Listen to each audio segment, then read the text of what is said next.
کیا یہ جو نقصان ہوتا ہے، نقصان کے اندر روزہ چھوڑا جاتا ہے، تو کیا معمولی سے نقصان کے احتمال سے روزہ معاف ہوتا ہے؟ دیکھیے یہ بات یاد رکھ لیجئے، صحت کے اعتبار سے معمولی نقصان پہنچنے کا جو ایک احتمال، اس سے روزہ معاف نہیں ہوتا.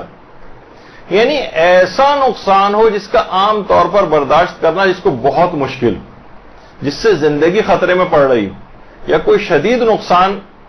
اگر کوئی واقعی ایسا کوئی شدید نقصان ہے تو واجب تو چھوڑیے، روزہ رکھنا حرام ہو جاتا ہے. وہ ایک شدید نقصان والی کیفیت ہے. لیکن معمولی نوعیت کا ایک احتمالی خطرہ، شاید ایسا ہو جائے، اس سے روزہ معاف نہیں ہوتا. یہ بات یاد رکھ لیجئے. اب یہ ہر شخص اس کے اور اللہ کے درمیان ہے، اس کے اندر کوئی مجتہد بھی بیچ میں نہیں پڑتا ہے، کوئی عالم بیچ میں نہیں پڑتا ہے. آپ کے اور اللہ کے درمیان معاملہ ہے. وہ اللہ کے جس کو کوئی دھوکہ نہیں دے سکتا. آپ کو خود دیکھنا پڑے گا کہ واقعی چاہے ڈاکٹر منع کیوں نہ کر رہے ہیں. میرے اعتبار سے میں خود بھی اس شعبے سے وابستہ ہوں، مجھے پتا ہے کہ اس معاملے کے اندر ہو سکتا ہے بہت سے ڈاکٹروں کو بات بری لگے، سب سے زیادہ ناقابل اعتبار شخصیت جو ہے وہ ڈاکٹر کی، سوائے ہو سکتا ہے چند ایک مستثنیات ہوں جو ان باتوں کو سمجھتے ہوں. ورنہ سارے ڈاکٹروں کا تقریباً میں نے 99% کو یہ دیکھا ہے کہ معمولی نقصان پر بھی وہ روزہ چھوڑنے کی تاکید کرتے ہیں. جب اس شریعت نے بھی اس بات کا اہتمام کیا کہ ڈاکٹر اگر کہہ بھی دے کہ روزہ چھوڑ دو لیکن مریض کو اطمینان ہے کہ میں رکھ سکتا ہوں، تو پھر ڈاکٹر کی بات نہیں چلی.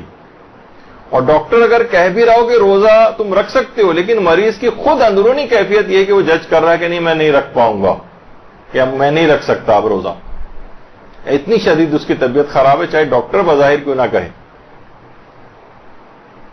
تب بھی اس کو روزہ چھوڑنا ہوگا چاہے ڈاکٹر کہے کیوں نہ رہا ہو.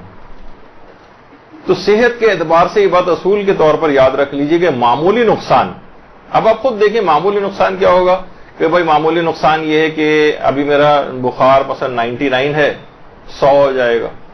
کوئی ایسی بات نہیں، 99 100 بخار میں ایسا کون سا ہے، چند گھنٹے رہ گئے ہیں، اس کے بعد افطار کے بعد میں گولی کھا لوں گی.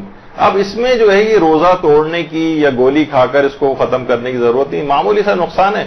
ابھی 99 کچھ ہے، 100 ہو جائے گا بخار زیادہ سے زیادہ. افطار کے بعد جب تک برداشت ہو سکتا ہے برداشت کر لیجیے. دواؤں کے نظام الاوقات میں کوئی تبدیلی ممکن کر کے روزہ رکھنا ممکن ہے تو ایسے ہی کرنا پڑے گا.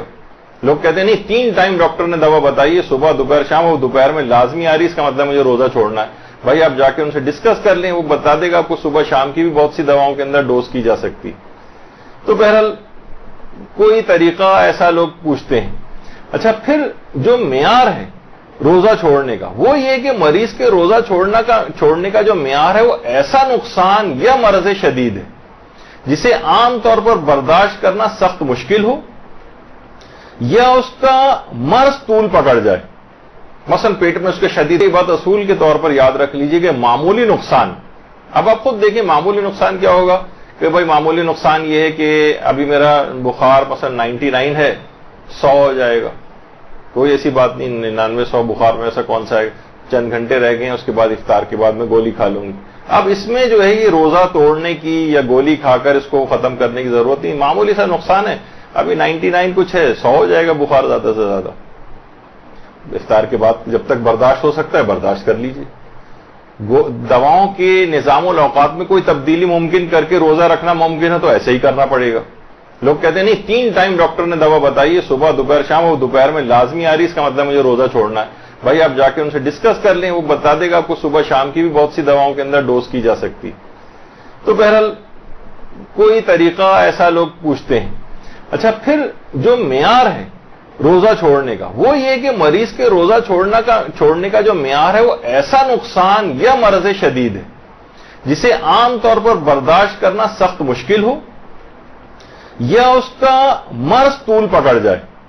مثلا پیٹ میں اس کے شدید، بات اصول کے طور پر یاد رکھ لیجئے کہ معمولی نقصان، اب آپ خود دیکھیں معمولی نقصان کیا ہوگا کہ بھائی معمولی نقصان یہ ہے کہ ابھی میرا بخاریز کے لیے روزہ چھوڑنے کا معیار ایسا نقصان یا مرض شدید ہے جسے عام طور پر برداشت کرنا سخت مشکل ہو. برداشت ہو سکتا ہو تو روزہ نہیں چھوڑے گا، یا اس کا مرض طول پکڑ رہا ہو اس صورت میں چھوڑ سکتا ہے، یا اس کی تکلیف میں اضافہ ہو رہا ہو، یا شفا ملنے میں بہت تاخیر ہو جائے گی. اس کو ایسی دوائیں اس کو کھانی پڑ رہی ہیں، اگر یہ اب اس نے نہیں کھائیں دوائیں اور اس نے روزے رکھنے شروع کر دیے تو اس کا مرض جو ہے اس کو دیر سے شفا ملے گی. اور ان باتوں کو چاہے اس کو یقین، ظن یا احتمال بھی اگر ہے تو ایسا خوف جس کی بنیاد عقلی ہو. غیر عقلی ٹائپ کے جو خوف ہیں، صرف ایک ایسی دھڑکا لگا ہوا ہے جس کی کوئی عقلی بنیاد نہیں. جیسے میں نے کہا کہ بہت سارے جو حاملہ خواتین ہیں یا دودھ پلانے والی خواتین ہیں، ان بہت ویک ایک احتمالی خوف کی وجہ سے کہیں ایسا نہ ہو جائے، کہیں بچے کے اندر کوئی خرابی نہ آ جائے. ابھی خیر ہم اس پہ آگے چل کر تفصیل سے یہ مسئلہ آنے بھی والا ہے تو اس وقت ڈسکس کریں گے، لیکن وہ غیر عقلی خوف. حتیٰ کہ جو کمزوری کا مسئلہ، اس میں بھی مراجع یہ کہتے ہیں کہ کمزوری، بلکہ شدید کمزوری کی بنا پر بھی روزہ نہیں توڑا جا سکتا، سوائے اس کے کہ ایسی حالت ہو جائے جسے برداشت نہیں کیا جا سکتا. جب ناقابل برداشت ہو جائے تب روزہ توڑا جا سکتا ہے، لیکن پھر بعد رمضان اس روزے کی قضا بھی کرنا پڑے گی. یعنی کمزوری بلکہ شدید کمزوری یہ بھی روزہ توڑنے کے اسباب میں سے نہیں، سوائے اس کے کہ ناقابل برداشت تو آدمی بے ہوش ہوا جا رہا ہے، بالکل تڑپا جا رہا ہے، ایسی کوئی اس کی صورتحال ہو گئی ہے، شدید ایسی ڈی ہائیڈریشن ہو گئی ہے، ایسے الیکٹرولائٹ جسم کے اندر ختم ہوتے جا رہے ہیں اس کے، یعنی کچھ ایسی کہ جسے کہا جاتا ہے ناقابل برداشت. اچھا یہ ویسے یہ ضرور ہے کہ یہ چیز ویری کرتی ہے. بہت سے لوگ نازک مزاج ہوتے ہیں، نازک مزاجی کی بنا پر وہ زیادہ اتنا فیل کرتے ہیں، ان کے لیے الگ معیار ہے، ان کا اپنے لحاظ سے دیکھیں گے. وہ بہت سے بالکل سخت جان قسم کے ہیں، مزدور ٹائپ کے افراد ہیں، ویسی سخت ٹف جابس وغیرہ کرنے کے عادی ہیں، اور ان کے لیے جو ہے معیار ذرا ہر شخص کا ایک انڈیویجول ہے، بالکل ایک الگ ہے، اور اس کا الگ ایک حکم ہوگا. بس اس کے اور خدا کے درمیان یہ معاملات سب ان کو دیکھنے پڑیں گے کہ ہمیں کیا کرنا چاہیے، ہماری ذمہ داری کیا ہے، اور اس کے مطابق فیصلہ کریں. برحمتک یا ارحم الراحمین وصلی اللہ علی محمد وآلہ الطاہرین.